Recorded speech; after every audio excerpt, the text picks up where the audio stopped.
All right, the next skill we're going over, or the next dive, is a forward dive straight. I think that this dive is really important to teach you to go up and to rotate without just jumping out and leaning. It's about going up and creating a little bit of rotation.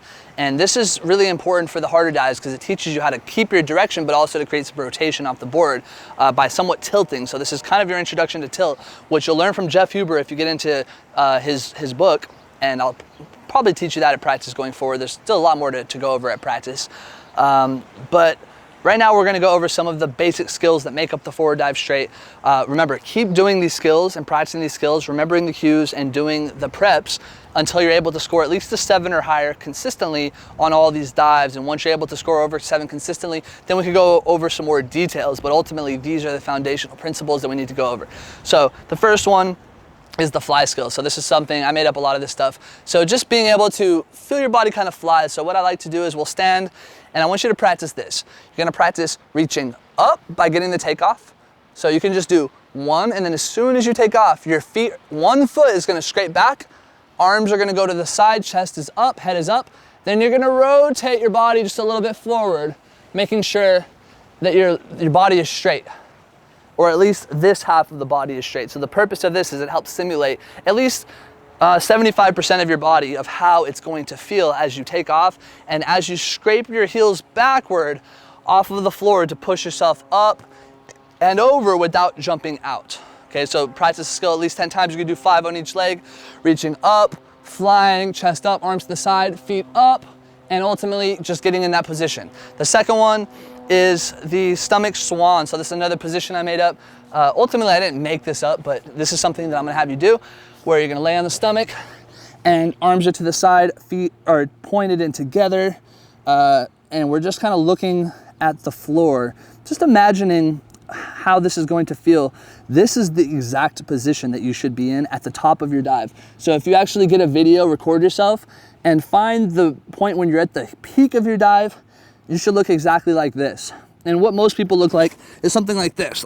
And I say, oh, you're grinding your face into the floor. You're not doing it right. So you gotta keep your chest up at the top, keep your feet up, legs completely straight, pointed, toes, and just holding that position. So I want you to spend at least 3 minutes, so 3 sets of 1 minute, holding that position to remind yourself what position you're supposed to be in at the top. You can even rock back and forth a little bit, keeping your chest up to feel how it is to rotate a little bit. Then there's also some stuff we do here at the practice, which is basically just laying over the edge of the pool and with your shoulders over the edge, just putting your arms out and just remembering, seeing the water and then reaching your hands. This is really more helpful for the position.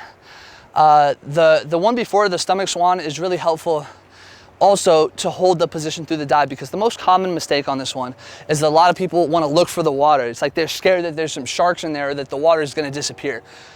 Rest assured, the water is not going to disappear. I promise you that. If it does, you can come after me in court. I promise if it's there, it's not going to disappear in 1 second. And there's no sharks that are going to go from the ocean into the pool. So I can promise you that, so we don't have to worry about that happening. So remember, the water is going to be there, so keep your chest up, keep your head up, let it rotate, and let the water come to you. When the water appears in front of you, that's when you reach for the entry, and ultimately putting these skills together, practicing the positions, and then ultimately going over the prep. So the prep would be doing this, up, fly, okay? From there, it's just about entering, up, fly.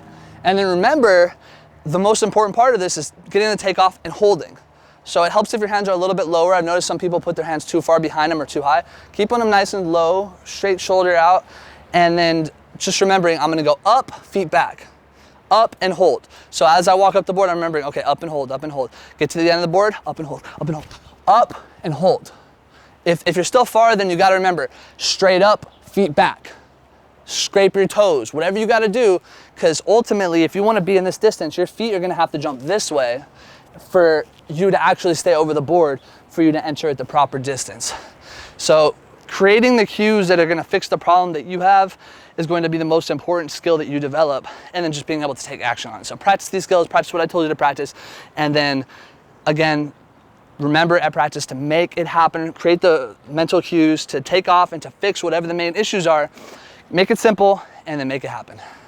We're moving on to the next dive.